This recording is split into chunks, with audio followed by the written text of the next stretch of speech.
Welcome to the Med Control Monthly Podcast, brought to you by the Oakland County Medical Control Authority. The Oakland County EMS system is made up of 49 EMS agencies and 15 hospitals that serve about 1.3 million residents, with approximately 250,000 calls for service each year. It requires a constant stream of high-quality information to support such a robust and busy system. The mission of the Med Control Monthly Podcast is to provide the latest updates, information, and trends to and on behalf of Oakland County MCIs, EMS agencies, and hospitals. This episode was recorded on May 10 and May 18, 2022. I'm Jeff Lassers, and I'll be your host. I'm the EMS System Manager of the Oakland County Medical Control Authority, as well as a full-time firefighter-paramedic with the West Bloomfield Township Fire Department.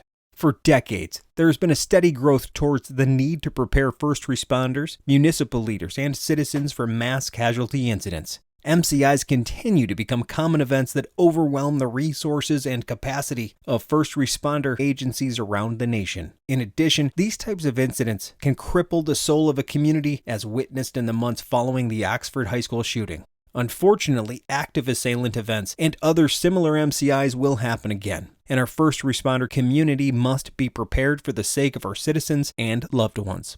In preparation for these complex and chaotic incidents, members of the Oakway Fire Departments, as well as the Trinity Health St. Joseph Mercy Oakland Hospital Trauma Program, have dedicated and volunteered countless hours over the past 7 months towards the development of a 2-day training event designed to prepare first responders to save lives at future mass casualty incidents. Please join us on June 2nd and 3rd in Pontiac, Michigan for this free training event and earn EMS CEs for attending. During this event, first responders will receive accredited education and training focused on triaging, treating, and transporting mass casualty incident trauma victims. We will also be showcasing equipment, technology, and information designed to enhance communications, tactics, and life-saving strategies when managing multiple or even mass numbers of trauma victims. For example, the OCMCA has recently made updates to the eBridge application that are designed to aid in communicating with an entire region or multiple regions of hospitals during a mass casualty incident. The new eBridge MCI declaration and MCI transport notification functions will be presented at the event, as well as utilized during the full-scale exercises on day 2. We'll also have vendors on site both days displaying EMS equipment and tools designed to care for traumatic MCI victims. Most importantly, there will be free food and refreshments. This event is not just for Oakway members, and it's not just for Oakland County EMS and first responders. Any first responder of any experience level is welcome to attend and participate for free in one or both days. All municipal and private agencies, as well as EMS students, are strongly encouraged to attend.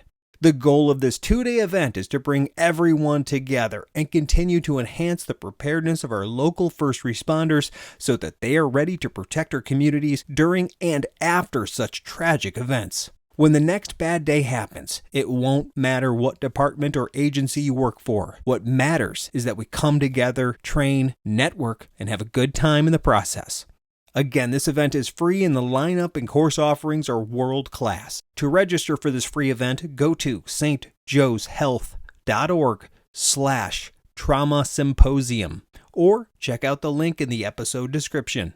Day 1 will be held on June 2nd, 2022 at the Trinity Health St. Joseph Mercy Oakland Franco Auditorium and will follow a traditional lecture series along with afternoon breakout sessions developed exclusively for the first responder participants. Come see Lieutenant Jim Etzen kick off Day 1 with a fantastic lecture designed to provide EMS and hospital staff with information that will prepare them for mass casualty incidents and highlight the importance of crisis communication. In addition, Lieutenant Etzen will discuss public safety during and after an MCI, as well as the need for strong collaboration with trauma centers during large-scale events. Go to stjoeshealth.org/trauma symposium to register for this free event, or check out the link in the episode description. You can sign up for just 1 day or both, up to you. Day 2 will be held on June 3rd, 2022 at the United Wholesale Mortgage, or UWM Sports Complex in Pontiac, Michigan. Day 2 offers multiple, fully immersive, hands-on learning activities for first responders and command staff of all experience levels. For starters, we have 3 separate sessions scheduled throughout the day, starting at 9, 10, and 11 a.m. that are designed to facilitate scenarios for EMS providers regarding triage, treatment, and real-time transport of victims of MCIs. These participants will engage in a full-scale MCI drill from dispatch to resolution with live moulage patients actually transported by ambulance to the simulation lab at Trinity Health St. Joe's, where the experience will continue for physicians and nurses. These training sessions will be done in tandem with first responder command staff and allow them to exercise their functions that will support EMS operations during MCIs, including communication between incident command and the local hospitals via eBridge. Each of these sessions is worth 3.5 EMS CEs, including emergency preparedness credits.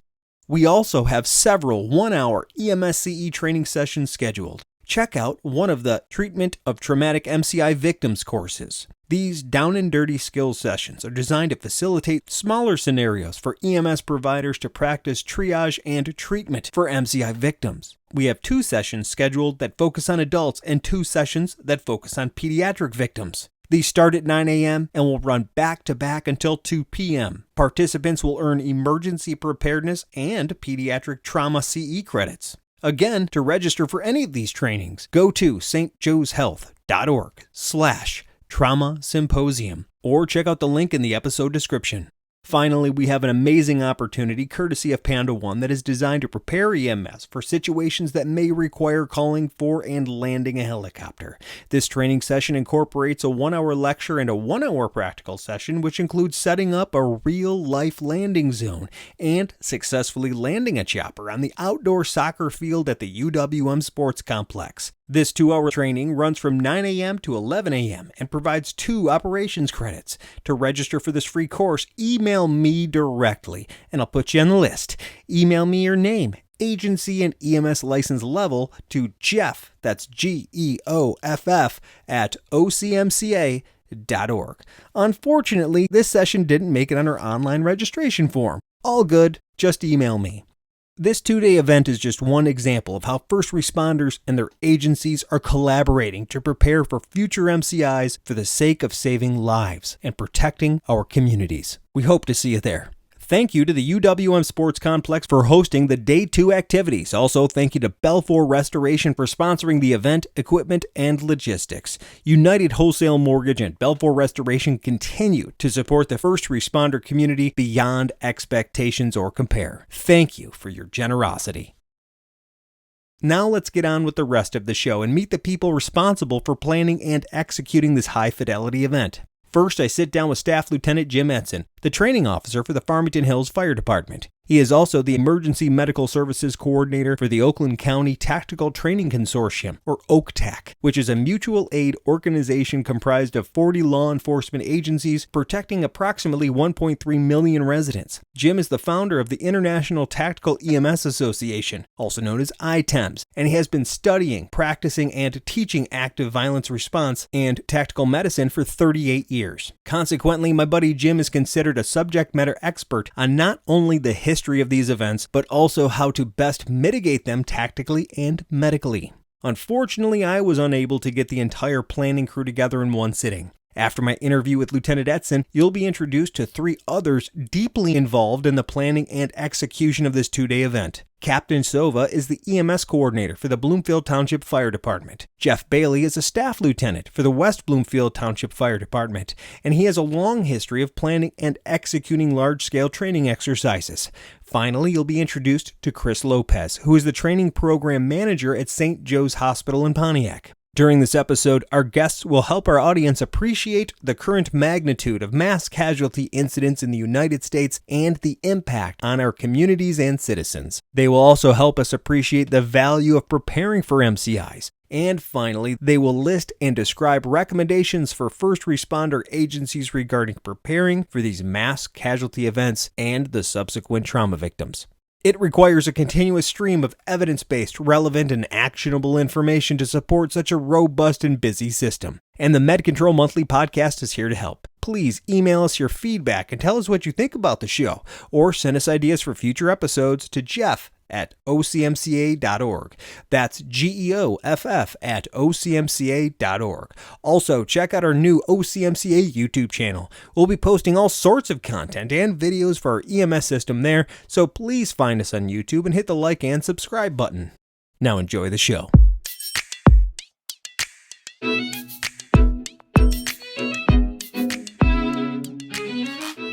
All right, Lieutenant Edson, how are you this afternoon? Fine. How are you, Jeff? I'm very well. Thank you for joining me. I appreciate you taking the time to talk about this. I know you're a very busy person, and specifically, you're busy on this topic a whole lot. But before we begin, can you please tell everybody who you are, what you do, and where you do it? My name is Jim Edson. I am a staff lieutenant and training officer for the Farmington Hills Fire Department, where I've been employed for the past 28 years. I also serve as the fire department and EMS coordinator for the Oakland County Tactical Training Consortium, which is comprised of all 40 law enforcement agencies throughout Oakland County, as well as a number of fire departments, ambulance services, healthcare systems, and other stakeholders. Well, obviously, you're the right guy to talk to.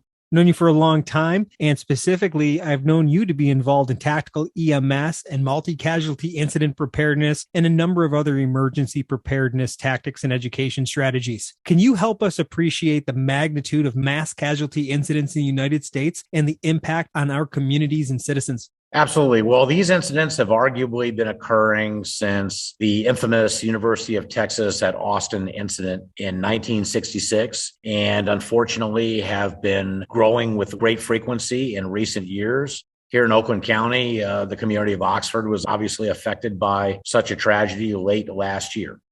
Can you help our audience appreciate the value of preparing for these MCIs? And that's a really broad ask right there. But I really just want to get your take on what preparing really looks like in your opinion. Absolutely. Well, this most recent incident in Oxford has once again demonstrated that no community, large or small, is immune from mass violence. And therefore, it's important for every community to prepare as much as their training schedule will allow for these types of incidents. However infrequent they may be, unfortunately, when they occur, they put a great strain on the emergency responders in the short term and the long term, and can oftentimes define a community for a generation. Now, when we say MCIs, Jim, a lot of things that come to mind are shootings, specifically school shootings. But as the trends are showing, it's not necessarily just school shootings that are really what we need to be prepared for. Can you give us an idea of the spectrum of the MCIs that you really think that we should be considering preparation for? When we look at the history of these specific types of mass casualty incidents involving violence, as Royal Oak demonstrated many years ago, these were initially referred to as someone going postal, because there was a disproportionate amount of post offices that were involved in these types of incidents until Columbine High School occurred in 1999, or the tragedy at Columbine High School. And that was arguably the first incident that occurred during the 24-hour news cycle. As a result, even though it wasn't the first school shooting to ever happen, these incidents were labeled school shootings. And of late, we've seen a disturbing increase in the number of what we call open air environments, such as sporting events, carnivals, festivals, parades. Just because we're preparing for this new generation of venues doesn't mean that they can't continue to occur in the aforementioned venues. When we're referring to incidents that occur in schools, obviously that tugs at our heartstrings because we're talking about our children and an environment that we always thought to be safe. And now those environments are sometimes compromised. When we talk about these open air environments, here in Michigan, we look forward to our summers and everything that comes with those summers, such as special events at the local level. So just imagine an outdoor gathering in your community that occurs on an annual basis and how vulnerable that might be to this type of violence. And what are your recommendations for those communities and first responder agencies that protect them for a potential MCI at those types of environments? Well, I'd like to believe that most, if not all, public safety agencies, to include law enforcement, fire service, and EMS, are engaging in collaborative planning and preparation, maybe more so than they ever have in the past, to make those events as safe as possible, and then collaborating during the events as well. Previously, law enforcement representatives may have dominated the command post that exists during the event. Now we're seeing more and more representation from other stakeholders, such as fire and EMS. Is that representation a product of the unified command system that the fire service holds so dear? That is one thing that seems to separate fire and police when it comes to these things, is that a fire scene requires us to really appreciate the value of unified command. And that translates well to these bigger scale incidents as it can expand to the size of the incident and to scope. So are we finding that the value of those fire service and those personnel are assisting in these types of incidents? Absolutely. As you said, the fire service has a long-standing and well-established expertise when it comes to incident command. And I believe that our law enforcement partners continue to learn from us in the fire service in that regard. But there's also been a culture over the years where these types of incidents or tragedies have been thought of primarily as law enforcement events. And I think we've since realized that they're just as much a fire and EMS event as they are a law enforcement event, because oftentimes fire and EMS executives were comfortable taking a back seat per se and letting law enforcement drive much of that planning and that preparation and the representation that we spoke of earlier within those command posts. And now we need all the stakeholders engaged throughout the entire process. A comparison that I often give is, let's say that a fire department and or ambulance service are dispatched to a bar on a Friday night for a reported stabbing. And this is something that's been going on for as long as public safety has existed. And fire and EMS will stage and then ask law enforcement whether or not the environment is safe. The new thinking is that we have to become accustomed to law enforcement saying it's not safe or sterile in the manner that fire and EMS have expected. It's now simply safe enough. And firefighters or EMS providers will go into that bar and they will take care of that victim because law enforcement is providing, in essence, a bubble of safety and security that enables fire and EMS to do just that. These types of events is exactly the same thing, just on a much larger and perhaps more dynamic scale. So it seems like the training has led EMS to be operating in the warm zone more often than we have in the past. And like you said, I was brought up into the gloves are on, the scene is safe. And that includes law enforcement's there and they secured it. Now it's my turn to take care of people. And the reality is law enforcement might be securing the scene while you're taking care of people. I think what you're saying is extremely important to bring the planning and the execution and the training and all the stuff that goes with it to assure that at the end of the day, you got one group providing safety and cover, and you got another group providing treatments, triage, and transport to hospitals. Because at the end of the day, that's what's saving these people's lives. Would you say it's correct? I would. And I would add that everything that we're talking about today hinges on trust. And that's fire and EMS placing their trust in law enforcement to make the environment safe enough for those firefighters and EMS providers to do the things that they need to do. But that trust is a two-way street. Oftentimes, fire and EMS providers might have to make a very difficult medical decision, such as encountering a casualty who is technically not deceased at that moment, but will be deceased shortly thereafter. They're considered to be non-viable at the time, especially given the magnitude of the event and the number of casualties. And they may turn to their law enforcement partners and say, we can't help this person. We need to move on and find someone who we can help. And law enforcement has to place their trust in those medical decisions that the firefighters and EMS providers are making. Absolutely. Let me get your take on one more thing. EMS can be really described in a spectrum of things. And one of those things that we can divide EMS up into is municipal and private, or first response area and interfacility transport type situations. But at the end of the day, when these incidents are going on, we're going to have municipal and private EMS coming together to treat and transport people. Can you talk a little bit about EMS as a whole, intermixing as the first response, as well as the other types of transport vehicles that are going to be involved in these incidents and how they all need to work together? To provide you with one example, we have a fire department, a large fire department here within Oakland County that doesn't respond to medical emergencies. and doesn't respond to car accidents unless there's a confirmed entrapment. But yet that department wants to play whatever role it can. They want to contribute as best they can during these types of tragedies. I was involved, along with many members of their staff, in delivering some training on tactical emergency casualty care and patient movement that has now empowered that fire department to work alongside their neighboring departments and the private ambulance service that services that community to be ready to address an incident like this should it occur. As it relates to patient transportation, of course, we would like every victim of these tragedies to find their way to a hospital in an ambulance. But that isn't always the case. Much of what happens is dependent on the resources that are available at the time. And there might be instances where 2 or 3 victims are actually transported in one ambulance. There have been a few occasions in recent history where law enforcement officers have actually transported victims within their patrol vehicles. And then you have people that will self-transport or be transported by bystanders as well. This is particularly challenging for the hospitals because most hospitals are accustomed to almost all of the patients coming in by ambulance, all of their emergent patients. Obviously, some people drive themselves in. In other instances, people are dropped off by friends or acquaintances, but not to the extent that we've seen in some of these incidents, particularly Las Vegas, where dozens and dozens of casualties found their own way to the hospital and forced the hospital to process those patients in a manner very different from what they typically do.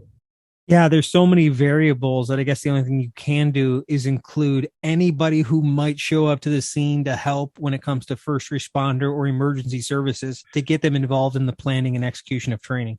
Absolutely. And a couple of things that we encourage is, number one, the early activation of mutual aid. Sometimes we're very linear in our thinking. Sometimes we require actionable intelligence before we make command decisions. We need to be able to confirm that we have 5 people who are wounded or 10 people who are wounded before we request 5 or 10 ambulances. These incidents have demonstrated the importance of us being more proactive and calling for mutual aid, oftentimes when we don't have anywhere near the complete picture.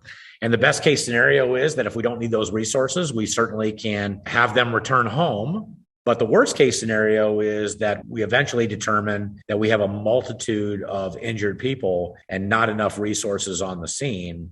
That's when we start scrambling and problems result from that. So you've been directly involved with me on the planning for the June 2nd and June 3rd, 4th annual St. Joseph Mercy Oakland Hospital Trauma Symposium. On the 2nd, it's going to be an all-day lecture symposium at the Franco Auditorium in Pontiac, Michigan. And then on the 3rd at United Wholesale Mortgage Sports Complex, we're hosting an all-day MCI events and training and activities. You're actually going to be lecturing on June 2nd at the Franco Auditorium in the morning. Tell us what you're going to be covering that day. Well, I'm honored to have the opportunity to speak to an audience that's going to be comprised of hospital staff and out-of-hospital providers. And I'm going to be speaking specifically to the collaboration that needs to exist between those two communities, making sure that they both have a realistic understanding of each other's mission and expectations when confronted with an event of this magnitude.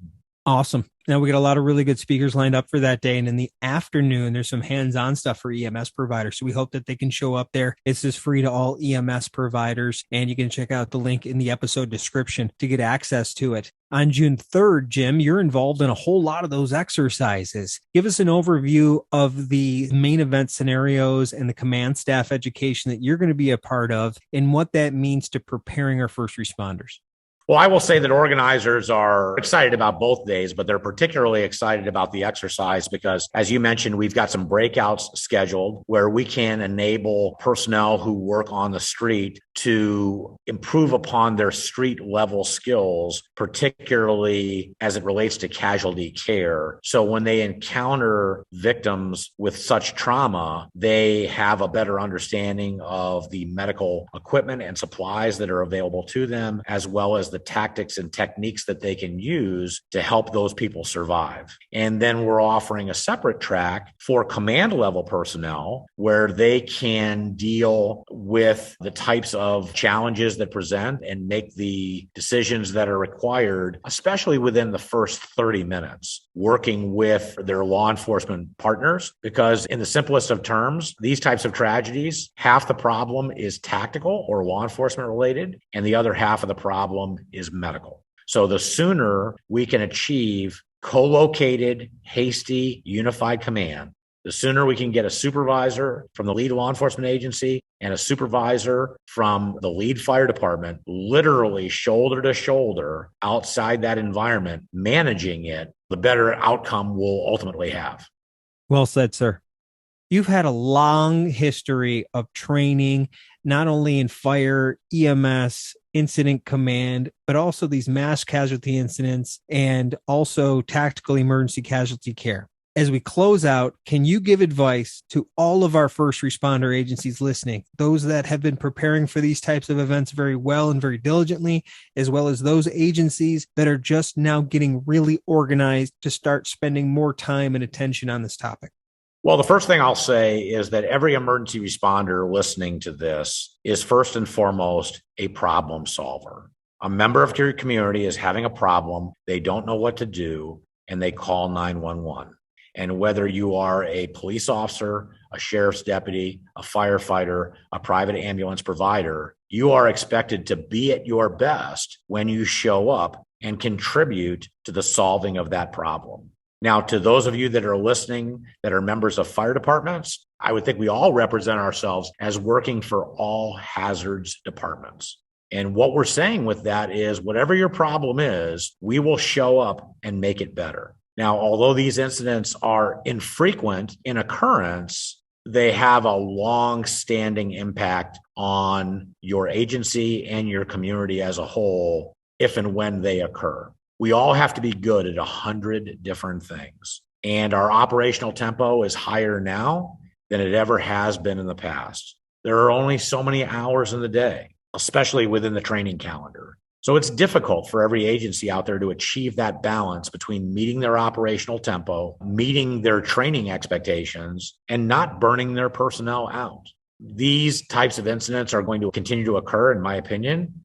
I think that they're going to increase in frequency even more so than they have in recent years. And we need to be prepared for them as best we can, as much as our budgets and our training calendars will allow. Well said, sir. We got free training for you coming up on June 2nd and June 3rd. Come see Jim. He's a great speaker as well as a great educator and just a good dude to talk to on the side. Thank you very much for joining us today, Jim. Thanks for the opportunity.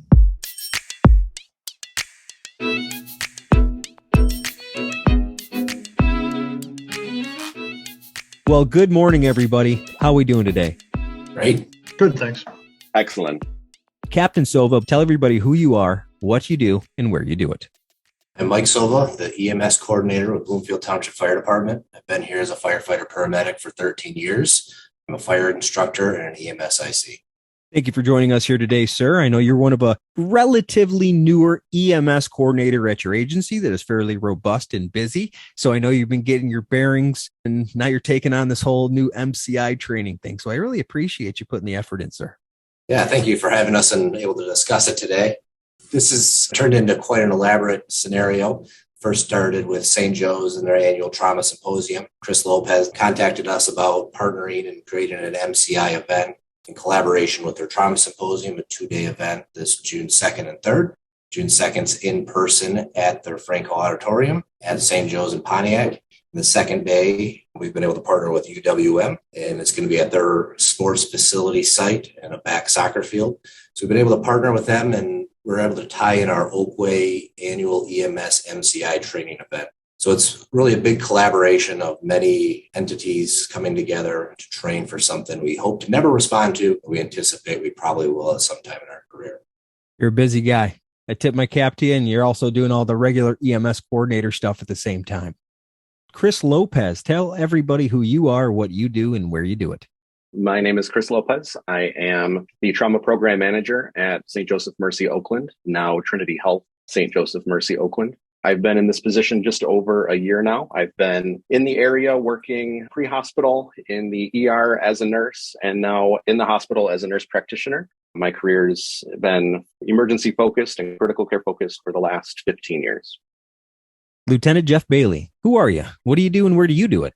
I'm Jeff Bailey. I'm a lieutenant with the West Bloomfield Fire Department, also a firefighter and paramedic. I've been there almost 26 years now, involved in the specialty teams, tech rescue, hazmat, and that.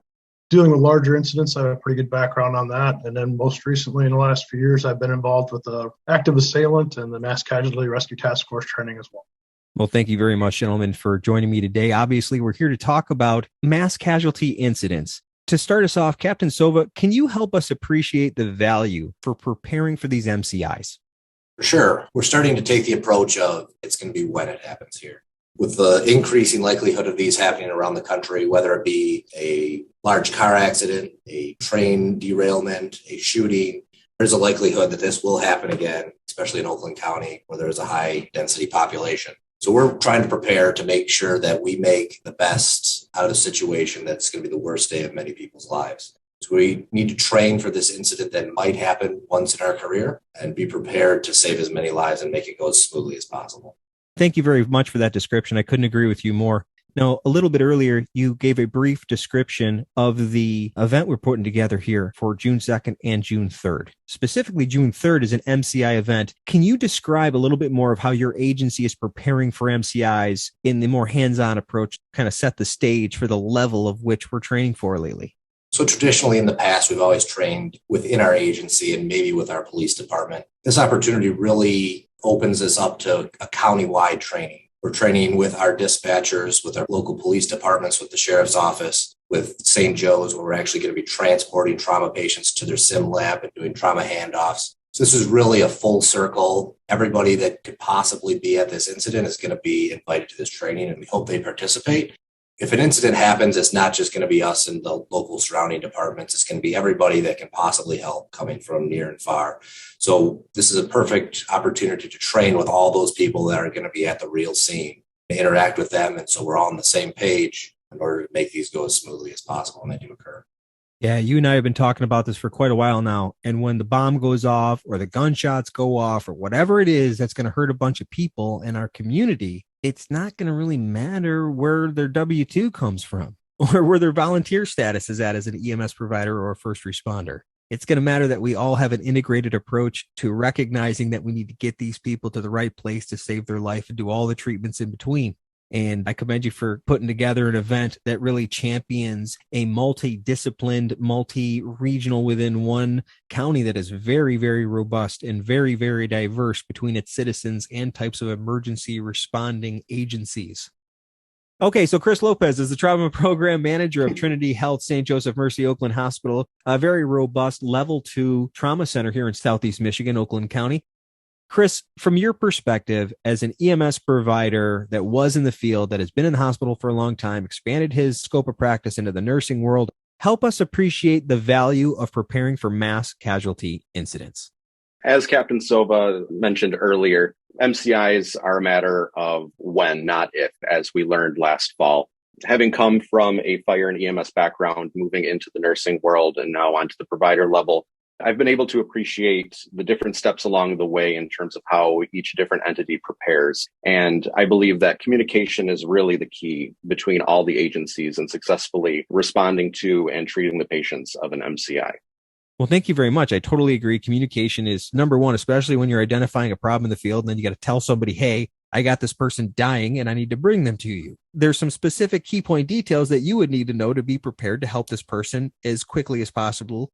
So how is your hospital preparing for these MCIs so when it goes down, that communication is effective, resulting in a strong healthcare continuum for those MCI victims?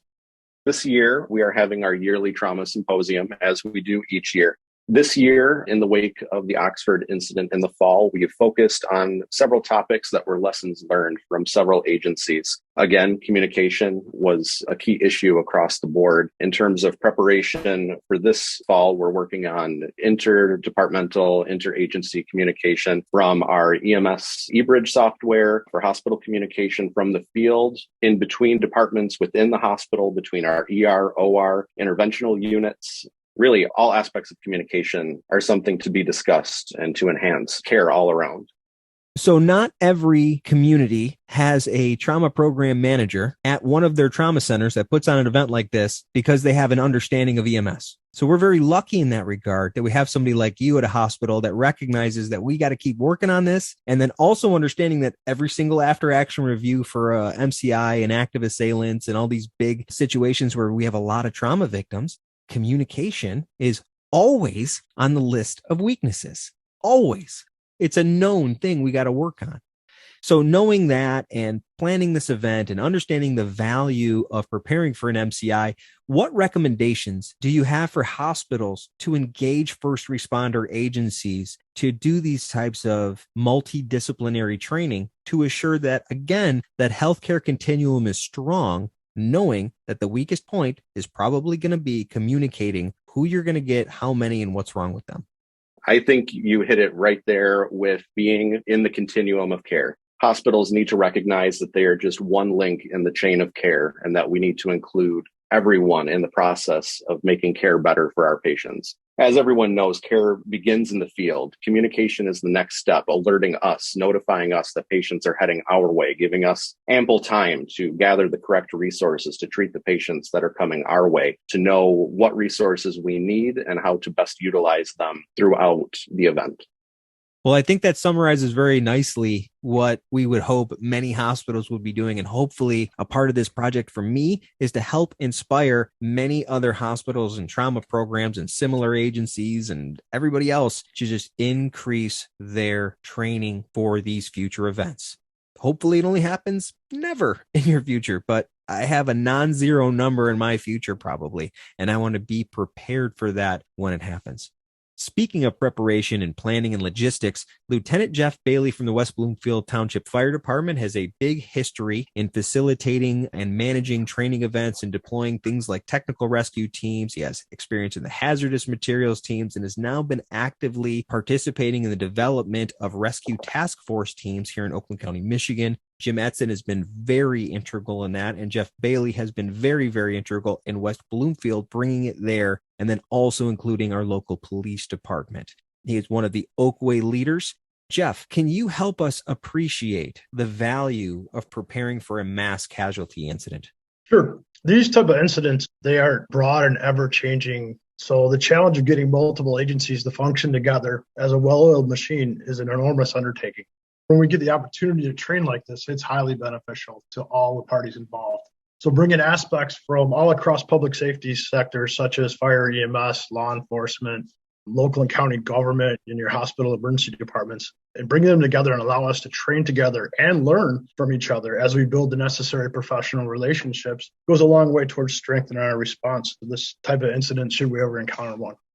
Lieutenant Bailey, talk a little bit more about how you're preparing with your local mutual aid organizations, because one of the things Oakway does very well is play well together in between all of our various fire departments. It's really important to recognize that our mutual aid organizations do really well training together, but when we come together for an event like this, it might be multiple mutual aid organizations coming together. How are you preparing for such things?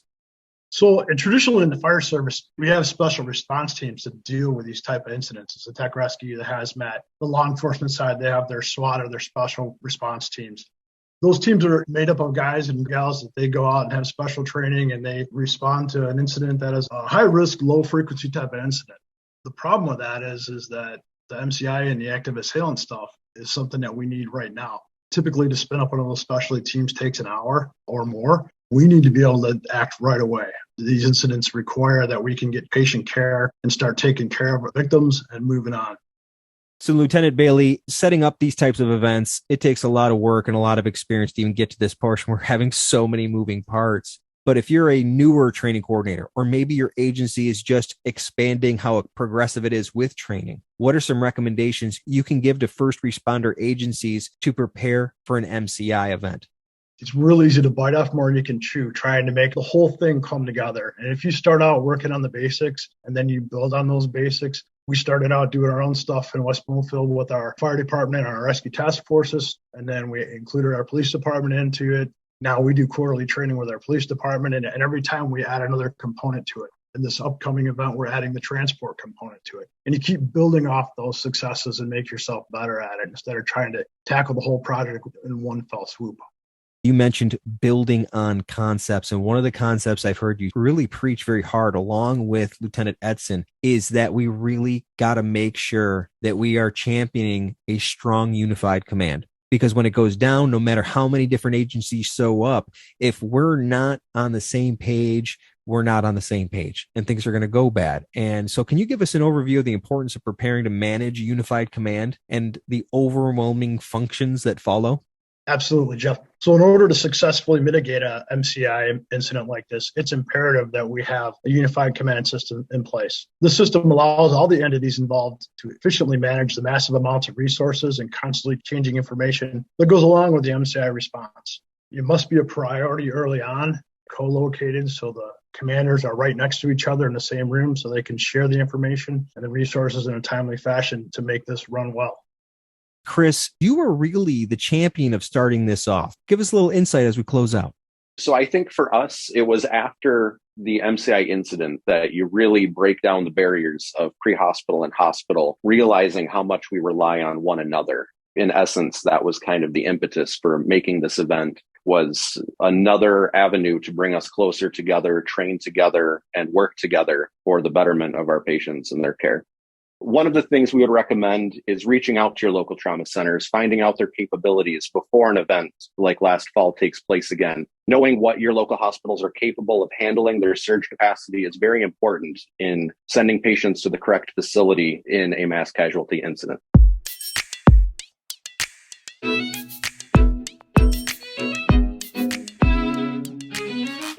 Thank you to Lieutenant Jim Edson, Captain Mike Sova, Lieutenant Bailey, and Chris Lopez for coming on the show and discussing the value of collaborating and training for the next bad day. Again, please join us on June 2nd and 3rd, 2022 in Pontiac, Michigan for this free training event and earn EMS CEs for attending. To register, go to stjoeshealth.org/trauma symposium or check out the link in the episode description. But remember, email me directly if you want to be in the landing zone class on day 2, June 3rd at 9 a.m. to 11 a.m. Email me at Jeff, that's GEOFF @OCMCA.org, and I got you handled. Heck, email me for any of the classes and I'll just register you myself. Whatever it takes to get you there. Seriously, just show up. Have a good time, learn something, and meet some cool people. That is all for the show today, everyone. Please email us your feedback and tell us what you think about the show and send your ideas for future episodes to me, Jeff, GEOFF @OCMCA.org. Thank you for listening to the Med Control Monthly Podcast, providing the latest updates, information, and trends to and on behalf of the EMS agencies and hospitals of Oakland County, Michigan. Have a great day.